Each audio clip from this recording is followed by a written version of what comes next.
Welcome back to the Barrel Talk Podcast. We are back with another episode of Let's Talk About It. In this episode, we're doing something a little bit different. NBA season starts in just 1 week, and I know I'm going to have a predictions video dropping on Friday morning, but instead of going and doing a whole video about the standings, which I'm going to be posting on my Twitter, my personal account, about my official standings 1 through 15 for each conference in the NBA, I want to do something a little different for the video format. It's going to be more of a tier list based kind of thing. I wanted to kind of go in, talk a little bit about every single team before next week, before the season starts next Tuesday, of where I really think they are as a team at this current time. Let's see, as the tier list goes, we have title contenders at the top, high-level playoff teams. So these are the teams that I think could win a playoff series or two, possibly get to the conference finals if things fall their way. Good playoff teams, I think, are a team that can finish in the top 6 above the play-in, but I really only see them as maybe a first-round team, possibly has the makeup, depending on if they get the right matchups, to get to the second round. But high-level playoff teams, I think, are teams that can really go on runs in the playoffs. And good playoff teams, I feel like they're going to make it. They're going to be really good in the first round, but I don't think they have the same ceiling as a high-level playoff team, because the high-level playoff teams, I think, can really compete with the title contending teams that are going to be in that tier. Frisky and play-in teams, these are going to be teams that are really, I feel like, are specifically made for that play-in realm, that 7 through 10. Lottery teams are teams that finish just a little bit below that play-in team tier, that are like kind of fighting their way in and out of the play-in throughout the entire year, but finish on the outside of that. And then tanking teams, I feel like, are the teams that I'm going to have at the bottom of both conferences, bottom of the league, that are just really at that point tanking, and it's really just not their year. But without further ado, we can get right into breaking down these tiers and where I think each team is going to really fall throughout this entire season. But without further ado, make sure to leave a like on the video, subscribe to the channel if you are new. We are going to be having NFL and NBA content throughout the entirety of both seasons. NBA starts next week. My predictions video is going to be out Friday morning. Make sure to stay tuned for that. But let's go ahead and get into the tiers. So we're just going to start out as it is. Started with the Atlanta Hawks. So this is very interesting. I'm going to go right in here. I'm going to go put them in a lottery team, because I feel like the East is low-key a lot better than it has been previous years for sure. I think especially that middle tier, when you think about teams like Cleveland, Orlando, and the Pacers, those three teams I feel like are going into the season better. I think Miami is going into the season better as well, talking about kind of that middle of the pack tier, if you will, of the Eastern Conference. But I think the Atlanta Hawks are going to take a little bit of a step back this year, and I don't see them making the plan. I think their roster is very filled with a lot of question marks. Reshad Shea coming in as a rookie, who's the first overall pick. Where does his fit coexist with this lineup that the Hawks have? Because you still have DeAndre Hunter, you still have a Jalen Johnson as well, that are filling up really that 3 and 4 spots. So is Reshad Shea coming off the bench to start right away? And with losing DeJounte Murray, they don't really have a second go-to guy. You can say it's Bogdanovic off the bench, but I feel like he is perfect in that 6-man role. So it's like, looking at this team, it's a bunch of question marks of who's really going to step up and be that second next to Trae Young. Is it going to be Jalen Johnson? He already took a big leap last year. Is he going to take another one this year? Is it Reshad Shea from day one? Do we see some unexpected leap from DeAndre Hunter? Things like that. So I think going into this season, I think they're going to finish just below the plan, just because I think Trae Young's going to have a very good year and a way more healthy year. But looking at this Hawks team and what they have currently on their roster, I think for a long-term success, I think they should be big time sellers at the deadline, getting rid of a Bogdanovic that could probably net you a first-round pick with his value, and getting possibly rid of a Clint Capella, which they've been trying to do, get rid of a DeAndre Hunter, who doesn't really fit that timeline anymore. So looking at this and what I think the Atlanta Hawks need to do, I think they need to use this as more of a retool year and really get the best fitting pieces around Trae Young, rather than looking to be another play-in team and hopefully make the playoffs. Because I think you got to look at them last year. They were a play-in team, they lost, and now they got the number 1 pick because they were in the mix in that lottery section. So looking at that, I think it's going to be in their best interest to just be another lottery team this year, and that's why I have them in kind of just lottery team, just a little bit below the plan.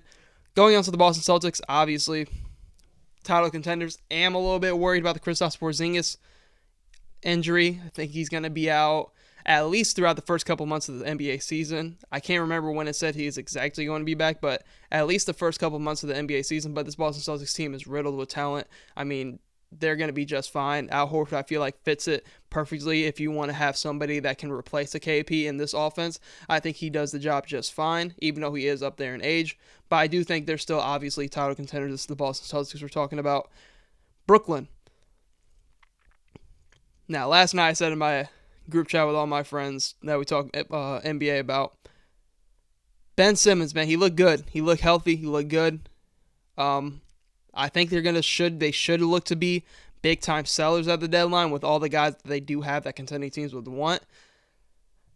I'm gonna say, because they have just a little bit too much talent on that roster to, I think, really bottom out, especially if you get a more healthy season from Ben Simmons. And I know how big of a question mark that can be, but you still have Cam Thomas, you still have Cam Johnson, Dorian Finney-Smith, Dennis Schroeder, Nick Claxton, Ben Simmons, Day'Ron Sharpe still there. Like, you have a good amount of pieces there to where I think they finish just a little in that weird, like, play-in, but not super, super bad like maybe a lot of people are anticipating. I think they finish right in the same realm as the Hawks do, because I feel like unless they just completely sell everybody at the deadline, there's a lot of talent on that team that obviously I don't think they're going anywhere, but I think they're just going to be good enough and they're going to win a ton of games that they're not really supposed to just because of some of the talent that's there, especially if they stay healthy.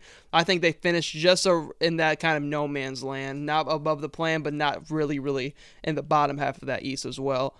Going to the Chicago Bulls, another interesting team in the East that kind of fits this tier. I have to go lottery team. I'm kind of bouncing between play-in, lottery. I just don't really know with the Chicago Bulls. So they kind of have a logjam at that guard position. I wonder if Lonzo Ball gets moved just because he seems like the odd man out. See if he builds that value back up with being healthy.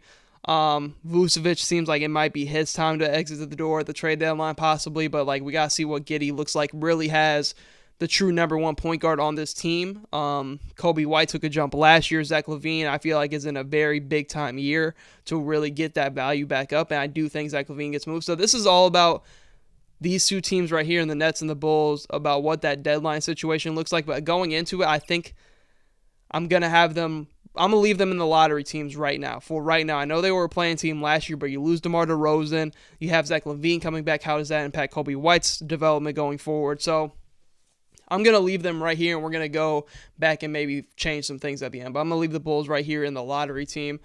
Clippers, another team going into the lottery team. Kawhi Leonard's not playing preseason. Ty Lue just came out and confirmed that.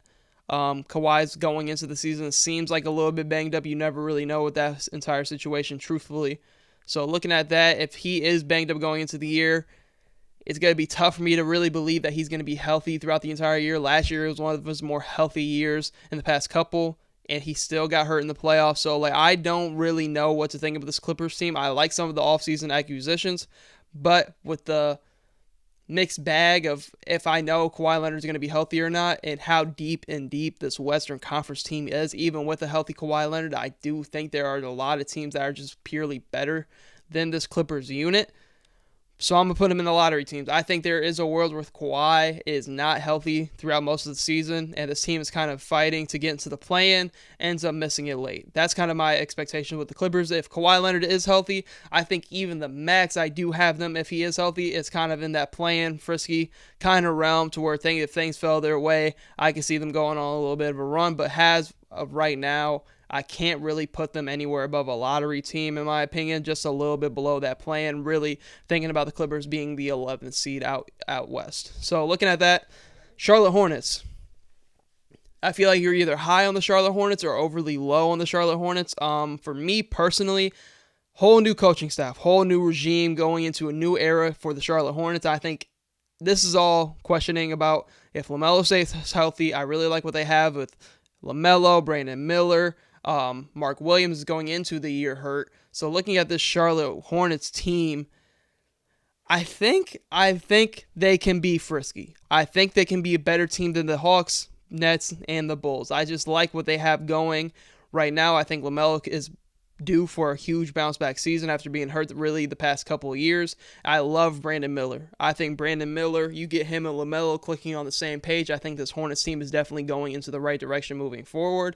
And I think I really like a lot of their other pieces that they do have. I like Grant Williams, has a wing that can play, do a little bit of everything for them. I like Josh Green. I think the addition of him playing next to a LaMelo Ball is going to be huge. They still have Trey Mann over there as well. So the Charlotte Hornets, I'm going to say they're going to be right here in this kind of play-in. I think they could be a 9-10 seed. I'm interested to see what they do with their first rounder this year, Saloon. Interested to see his fit. I wonder what if they end up moving on from Miles Bridges anytime. So it's going to be very interesting. I think they can definitely finish in that kind of play-in realm, 9-10 seed-ish, depending on if LaMelo stays healthy, though. If he stays healthy, I think they could be slotted in the play-in this year. I think they have a lot of talent, and I think a lot of people are kind of overlooking them at the moment. Cleveland. Going into our first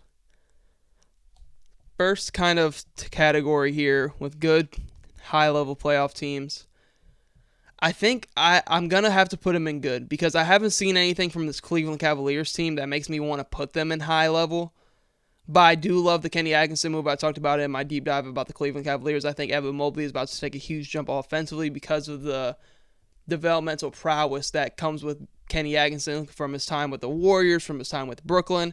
You saw what he did with Jared Allen when he was in Brooklyn. Same with D'Angelo Russell in their time there. So I think this Cleveland team is going to look a lot better offensively. But I still have questions about the backcourt, man. The backcourt of Darius Garland and Donovan Mitchell, even if you are healthy, fully loaded, I don't really like their chances against the Boston. I don't really like their chances against the New York, especially with the two wings that New York has to defend now. So looking at that, I think it's going to be very interesting. I'm going to put them in a good playoff team. I think they're a good enough team to finish one in the top 6 seeds. But I think everything would have to go right for this team to really go on a deep playoff run in the Eastern Conference, especially if every team is healthy. So looking at that, I'm going to have to leave them in a good playoff team. Even though I think this is a big year for Cleveland, this is a kind of a make or break year, especially for the backcourt of Darius Garland and Donovan Mitchell, and that success going on there for the future. But I do think I have to leave them in good, not high level playoff team. Denver Nuggets. This is an interesting one. I've kind of been going back and forth on this. Because when I do my standings and I'm looking at just every team out west, I don't know. Let me know in the comments if I'm too low on the Denver Nuggets. But I think they have regressed, man. I think that window for them is really, really closed. When I'm looking at Jamal Murray, their second best player, going back to the playoffs last year, he really only had 2 good games. He really only had 2 good games in that whole entire playoff run. He got smoked out by the Minnesota Timberwolves. He did not have a good series in that one. And the 2 games he had against the Lakers were both like at home where he played good. And then you see what he did in the Olympics, and you're kind of seeing, I know it's just preseason, you got to take that with a grain of salt, but like he just has not looked good. There's something definitely going on there. I don't know if it's a health thing, because he was dealing with injuries a little bit throughout the playoffs last year, but he just has not looked good, and it seems like a very good amount of time.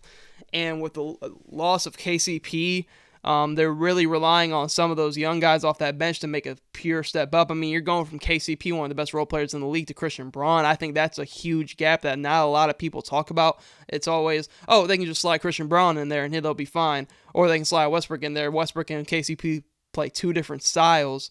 And Christian Braun, I mean, you're talking about KCP, one of the best perimeter defenders in all of basketball at the guard position, and an elite 3-point shooter. So I think Christian Braun, that's a big shoe to fill with the Denver Nuggets. And I think they have question marks. I think Michael Porter Jr. is a big question mark. Can he take a jump offensively? Can he do a little bit more than what he's giving you, mainly just as a spot-up movement shooter on this Denver Nuggets team? I think they're lacking. I really do. I think when you're looking at the Western Conference, I think they are lacking a lot there in Denver. I know they have Nikola Jokic, the best player in the world still, but like, I just think this team's lacking. I think this team has regressed. I'm not going to say their championship window has officially closed, but going into the year, from my perspective, I think they're a play-in team. I think they're a frisky play-in team. It might be, I could be easily proved wrong, but I think they're somewhere bouncing around in these 2 realms. I could think there are 6 teams that I could say going into the year that I think are better than the Denver Nuggets. That could be a lot to say. It could come back to bite me, but I'm going to go probably change it at the end, but as of right now, I'm going to say a frisky play-in team for the Denver Nuggets. I just think they have regressed, man. I think they're asking a lot out of that bench, and they haven't really made any really bigger time moves to really bring in some more key additions. Like, you're never relying on Julian Strawther, Peyton Watson, and Christian Braun to really take a leap, all three of them, for them to really put themselves in the high-level teams. They have Nikola Jokic, but I think this team is just, they're just lacking. I love the Westbrook addition. I think it's really, really going to work, but even then, I think it's not enough in that Western Conference, man. Houston Rockets. This is another team kind of like the Hornets where I mentioned that I think you're either too high or too low on this team. I still think they're one move away, man. I think they're still the guy away. I really, really like Sengun. I don't know if he can really be your one on a legit playoff team. They have a lot of talent. They're really, really deep. Interested to see what kind of year Jalen Green has. Year 2 with Ime Udoka. Reed Shepherd looks really, really good. But even then, like when you're looking at I'm telling you, look at the Western Conference while I'm talking about these teams. It's so interesting to look at these teams. I think the Rockets can still finish outside the play-in. That's how good the West is, man. When you're looking at this Rockets team, I know a lot of things can happen, injuries and everything else, but looking at this, I'm probably taking the Pelicans over them. I'm definitely taking the Sacramento. I'm definitely taking a Phoenix. Like, I'm taking a Memphis. I'm taking a Minnesota team. Like, I'm going to say they could sneak into the play-in. I'm going to say they can be frisky because I like Ime Udoka and what he has going on over there, but I think they're just the guy away, if you know what I'm talking about. I think they are just one big-time move, which they have been searching for. That's not a secret. They have been searching for that big-time move. Not saying it's going to happen at the deadline, but I'm going to leave them in this frisky play-in team kind of realm in the Western Conference, because I'm telling you, it might seem like I'm low on the Rockets, but when you go name team for team, if you're taking the Rockets over this team or that team, it gets tough. It gets tough out there out west. Lakers.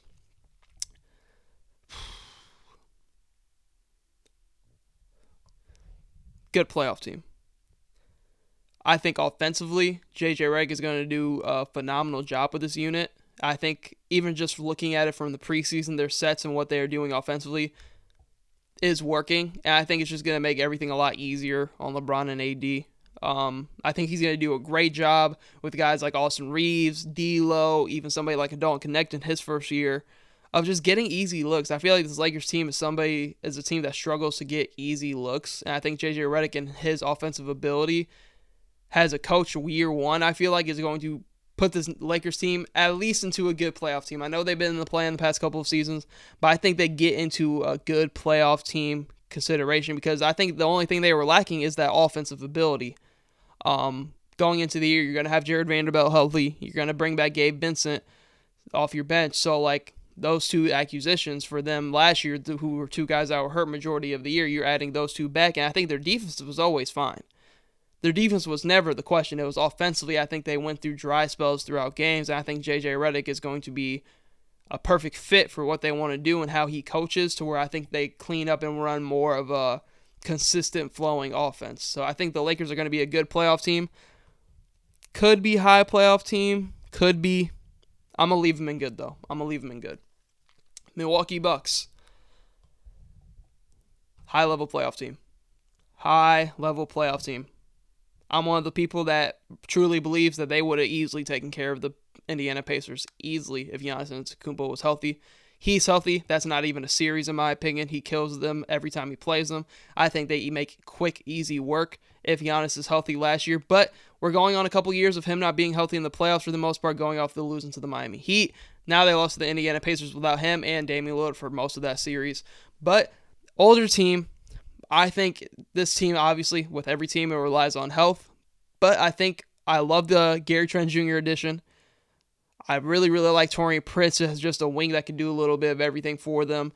I just think that they're in a way better position this year. Fired the coach last year, middle of the season. Doc, full year, full off season now with Dame and Giannis acquisitions. So I really think this team, and you got to think Giannis is still a top 5 player in the world. Let's not forget that just because he's had some non-healthy playoff runs.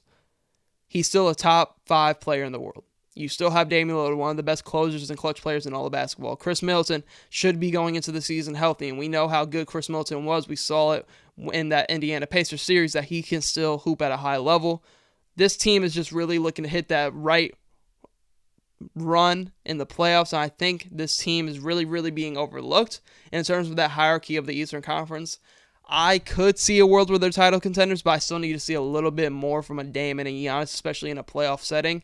So I'm going to leave them at a high-level playoff team because they have all the pieces. I think they got another year of continuity to build with Dame and Giannis, and I think they're going to be a high-level playoff team, a team that could make a run, and I wouldn't be surprised.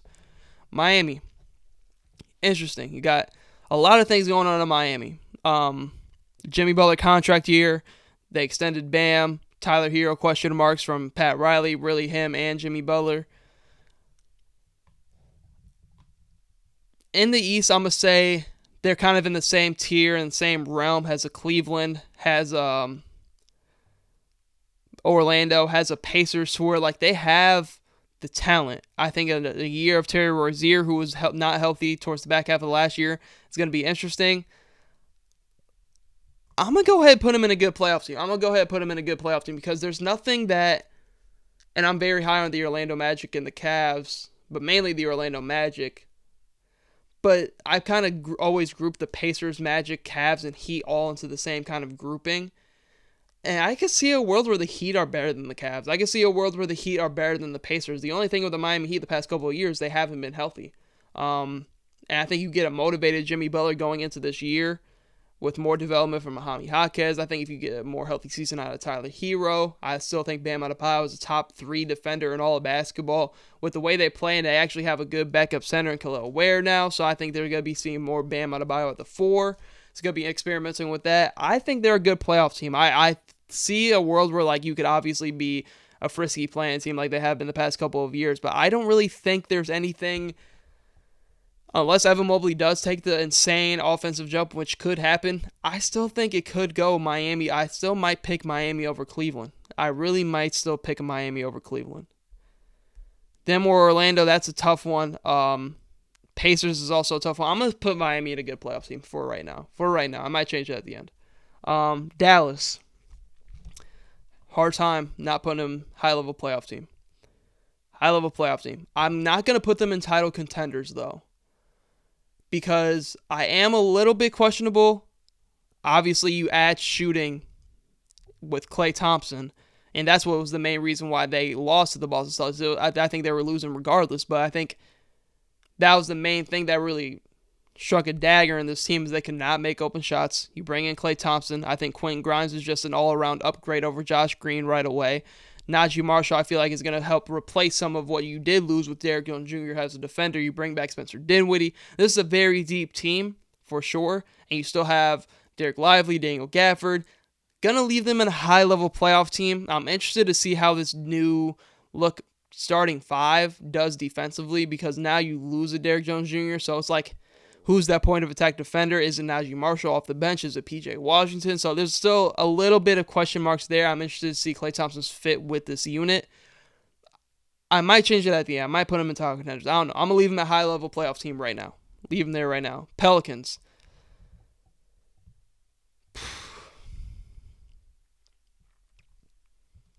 Let me know in the comments if y'all have the Clippers over the Pelicans or the other way around, because I'm hearing they're starting Herb Jones at the 5.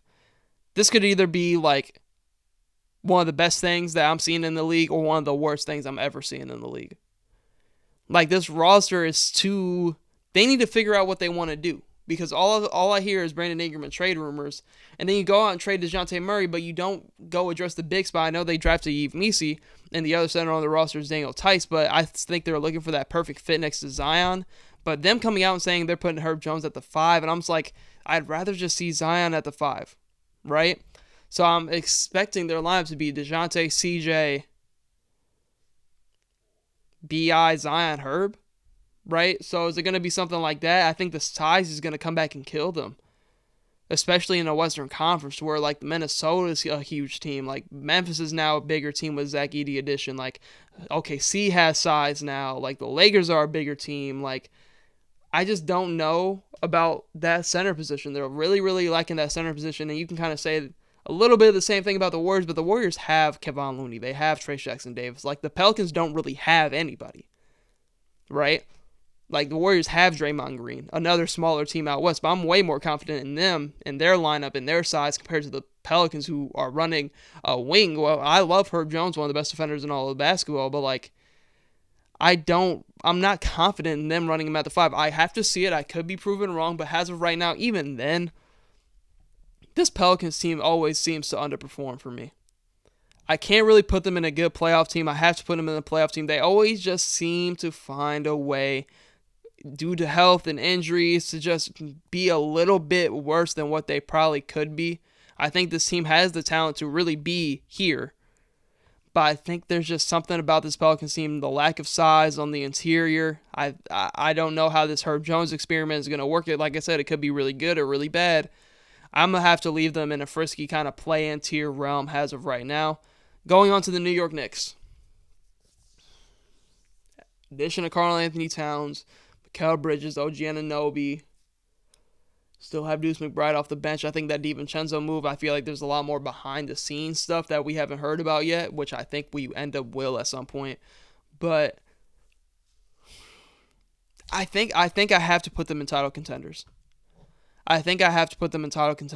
Because the wing duo of Mikal and OG defensively, with Josh Hart on the back end of that, like, they match up perfectly with the Boston Celtics. Now that with the addition of Karl-Anthony Towns, you have a more mobile big that can stay with the Kristaps Porzingis if Kristaps Porzingis ever does get healthy for the Boston Celtics. So looking at this, I think the Knicks are tailor-made to compete with the Boston Celtics, and that just looking at the fit of the roster, man, it's going to be, because they play next Tuesday. It's the first game of the NBA season, so I'm very interested to see how both these teams play against one another. I know it's going to be first game of the season, but I'm interested to see kind of the matchups and how they go into that. But that wing duo defensively, man, they have a lot going over for them in New York, and that you add Karl-Anthony Towns that can really truly space, that can run a true 5 out for Jalen Brunson to just go to work. I have to put them in title contenders. I have to. Because I think Bucks and... Let me know in the comments, man. The top half of the Eastern Conference is very interesting. Now that I'm sitting here doing the tiers, I think the Knicks are title contenders. I do think they're the second best team. No, man. This is tough. This is definitely tough. I'm going to leave them in title contenders. OKC, title contenders.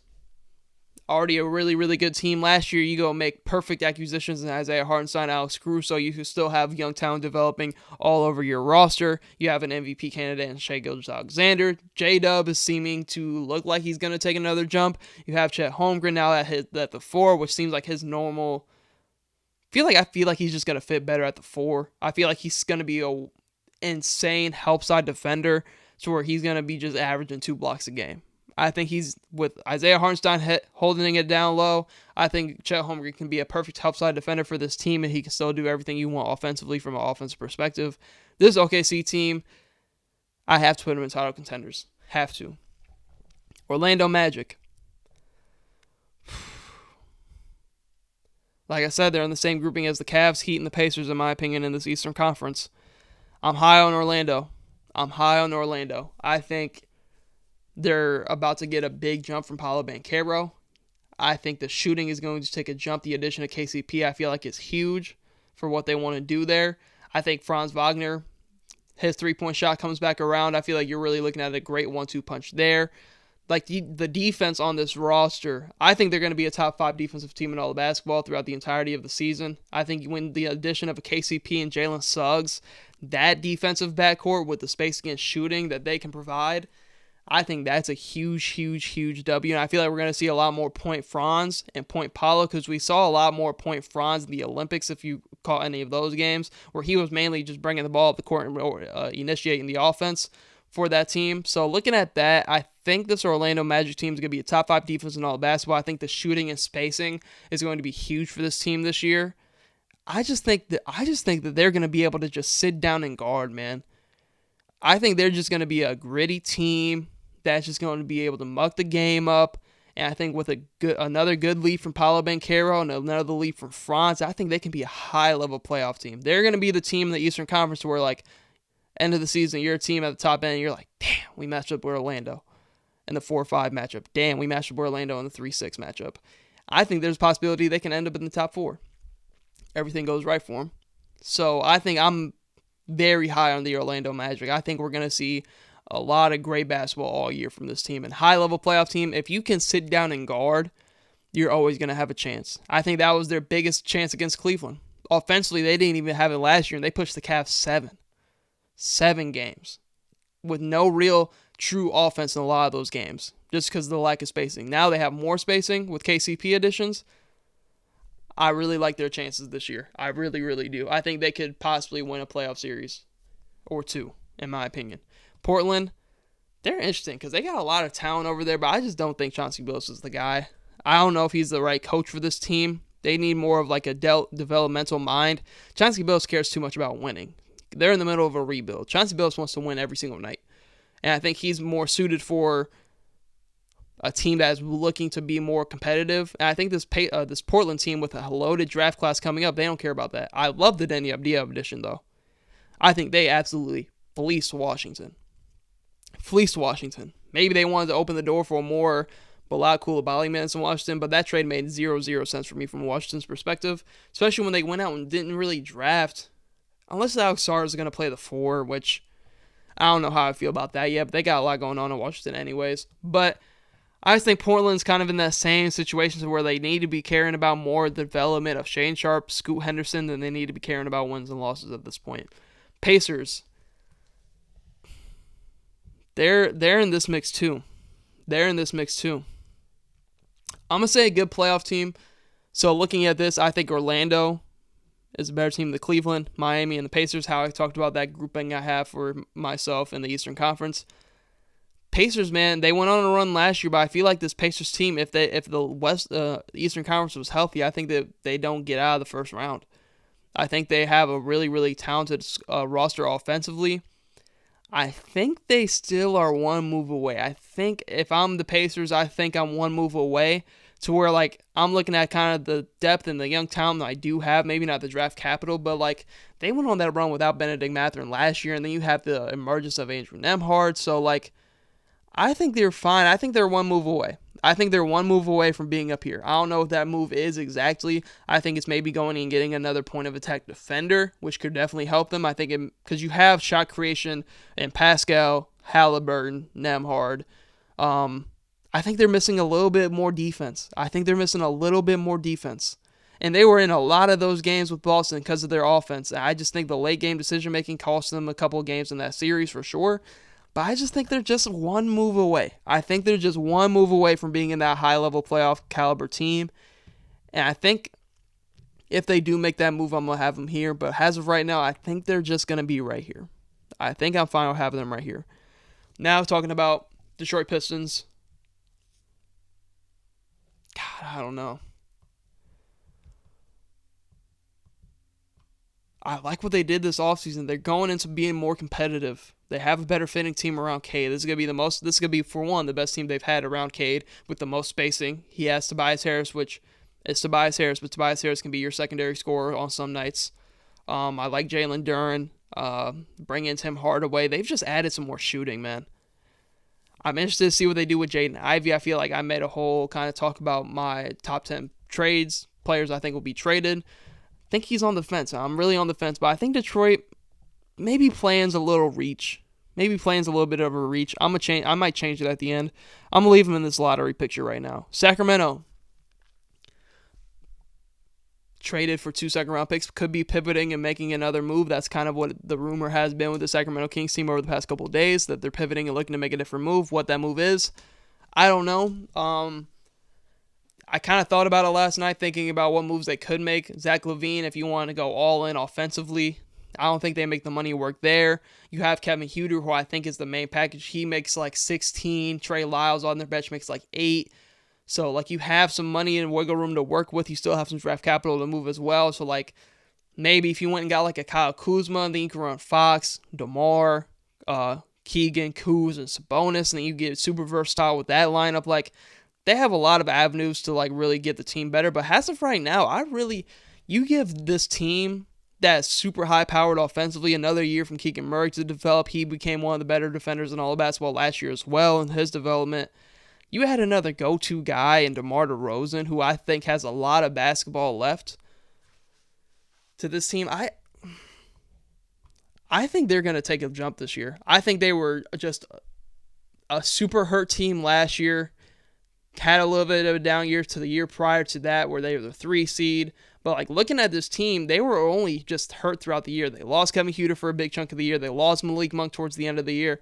And I think with this Sacramento Kings team, adding DeMar DeRozan, another go-to guy late in games, next to a De'Aaron Fox, and I think the closing lineups that you can have of a Fox, Monk, DeMar, Murray, and Sabonis offensively is going to be very, very tough to stop. They're well coached over there with Mike Brown. Am I talking myself into them being here? Am I talking myself into them being there? No. I'll think about it. I'll think more on it. Maybe I need to see more of that unit in the playoffs because last time they were in the playoffs, they lost to the Warriors in 7. So I'm leaving them right here. Phoenix Suns.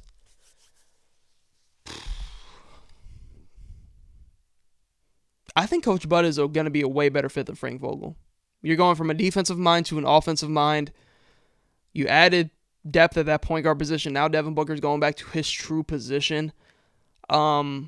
At the 2, he's going to be more focused on scoring. You bring in Tyus Jones for the steal. A steal.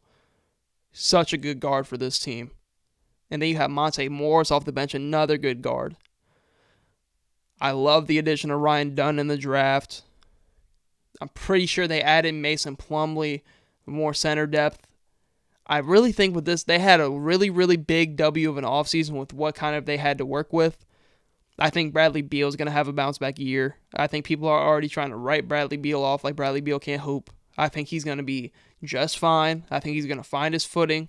You got to give players like him that kind of grace period. And I'm kind of looking at Klay Thompson in that same realm to where, like, these are guys that played in one spot their whole career, their whole half-life, especially in a Bradley Beal case. Like, drafted there, played so many years in Washington. First year in Phoenix doesn't go his way. I'm not ready to just write him off.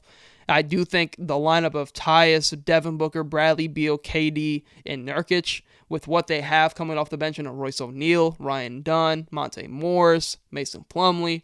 So they have a lot to work with on Phoenix. But I think the point guard addition of Tyus Jones is huge. I think you're gonna get a wicked year out of Devin Booker, man. I think you're gonna get an insane year out of Devin Booker, especially from what I saw in the Olympics. He's gonna be able to tap in more on the defensive side of the ball now that he doesn't have to worry so much about the playmaking aspect of the game. So his main thing is going back to being a go-to scorer and being able to sit down and defend, because we saw he was able to do that in the Olympics. You still have Kevin Durant. I'm expecting a big year from Bradley Beal bounce back. I'm putting him in title contenders. I love what I'm seeing from Phoenix. I really, really do. I love what I see going on in Phoenix right now. I like what I'm seeing in Phoenix more than I'm seeing from Dallas. I think push comes to shove, I might take Phoenix over Dallas. That's just me, though. That's just me. I think Phoenix is in a really, really good spot this year. To where, like, looking at the Western Conference, I think they match up better this year than last year with a lot of teams.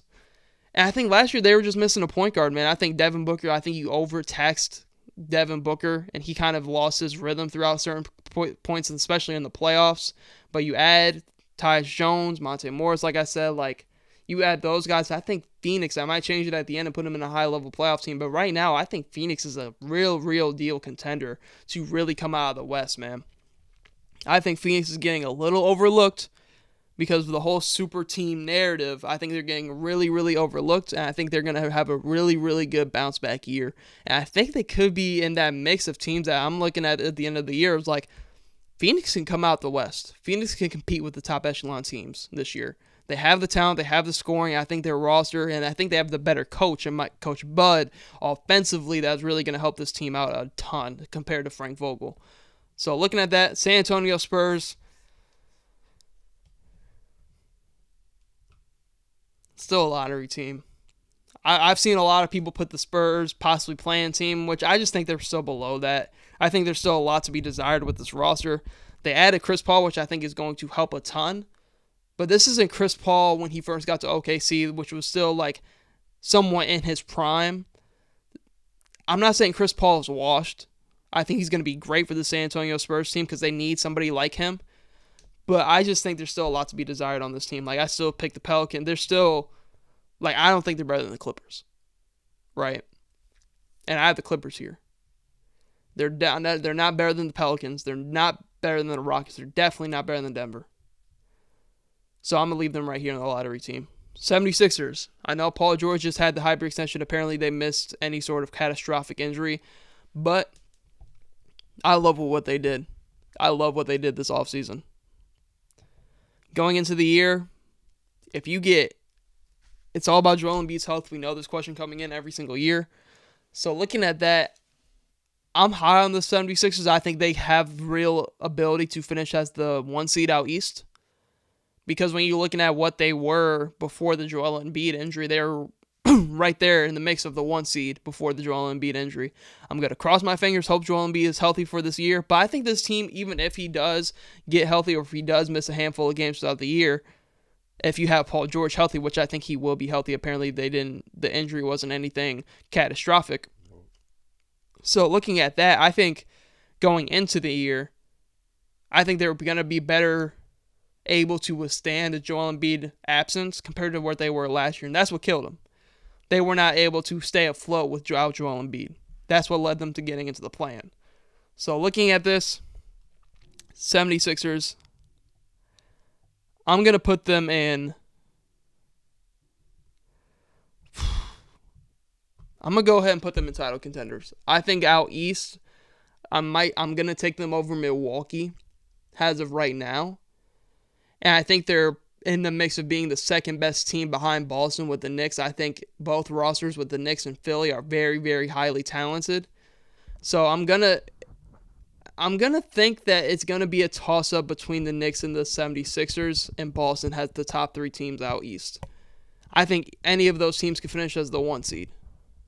But I'm gonna put Philly as title contenders up there with the Knicks and the Celtics because I'm just splitting hairs between them and the Knicks right now. I think the Celtics are still the top dog, and I think the Knicks and the Sixers, I'm splitting hairs to try to figure out which one is better.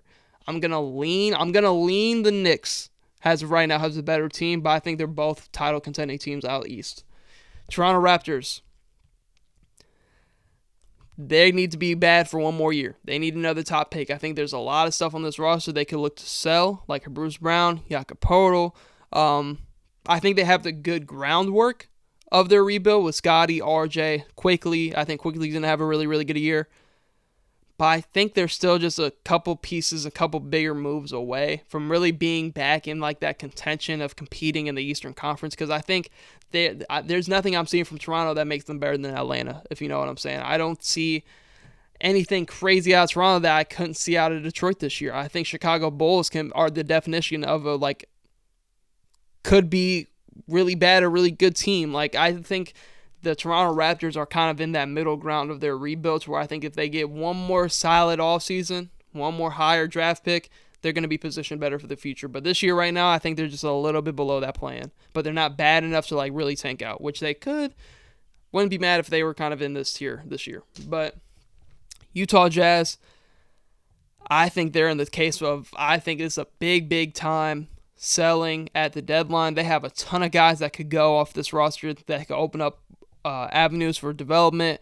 Colin Sexton, Jordan Clarkson, Walker Kessler's been on the block for a year now. John Collins is still here. They have a lot of stuff on this roster that I think they're going to be on a big time fire. So at the deadline, I think their priority is looking to tank. You have Laurie locked up for the next couple.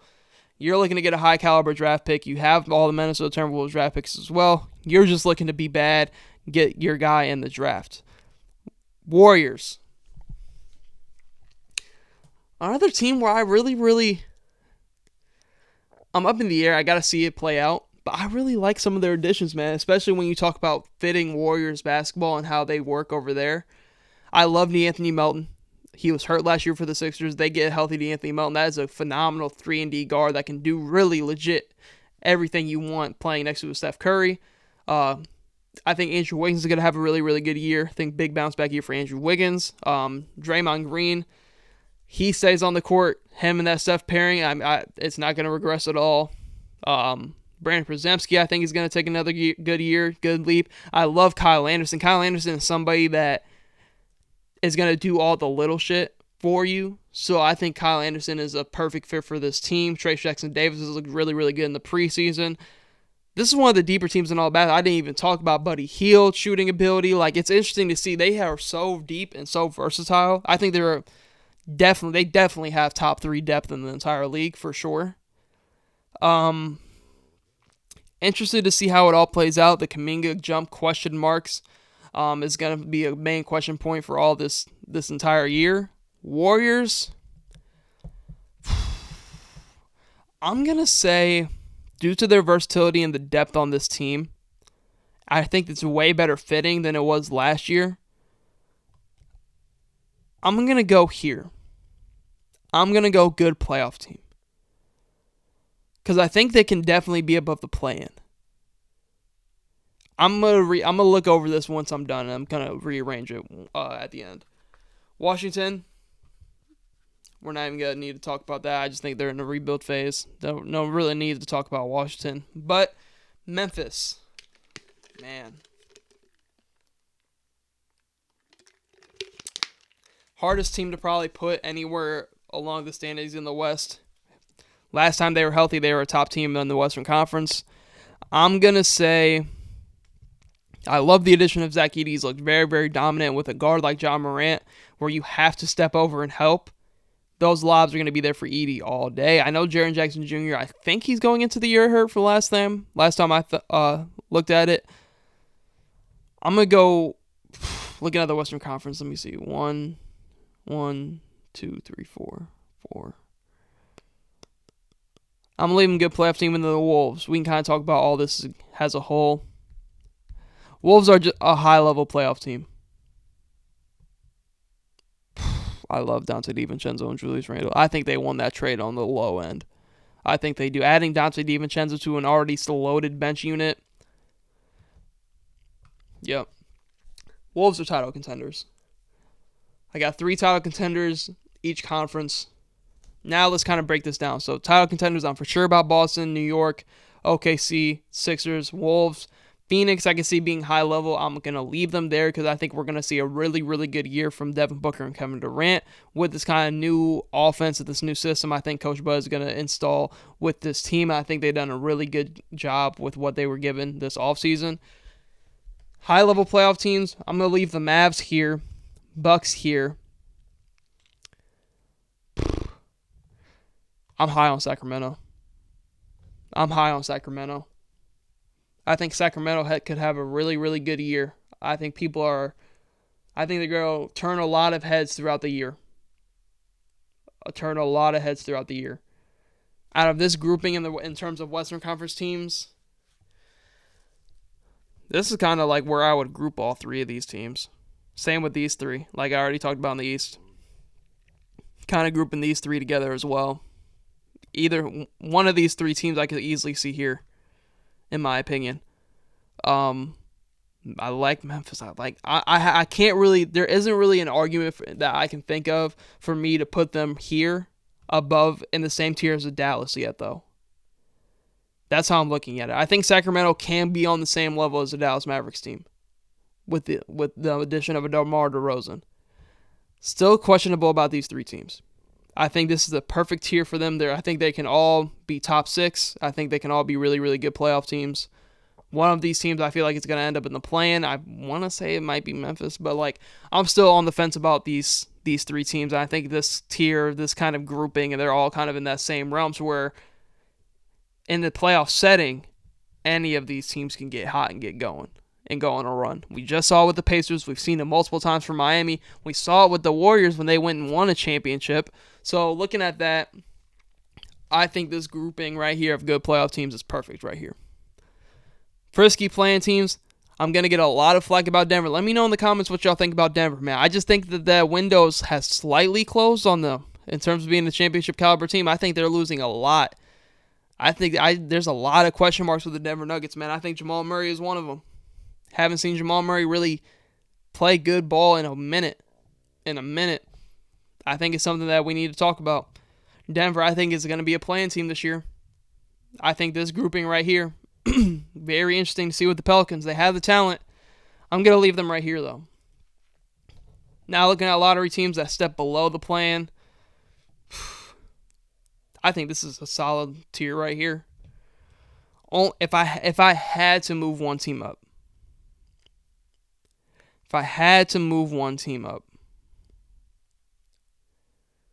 it's going to be a little shaky because I think the West is just so good to where I think there's going to be a lot of teams that I think are here that are just going to end up in the plan. If I had to pick one, I would say the Hawks on the back of an insane year from Trae Young. But even then, I think they could get here. I think I'm going to move the Hawks up. I think the Hawks could sneak in there. Brooklyn, man, they're a tough one too. Just because I think they're going to have a fire sale like Utah. I feel like Utah and Brooklyn are kind of in the same space of where they have good talent. But I think they're going to look to pivot more towards the future and just sell at this deadline. So I'm going to put them in tank. Now I'm really liking this list.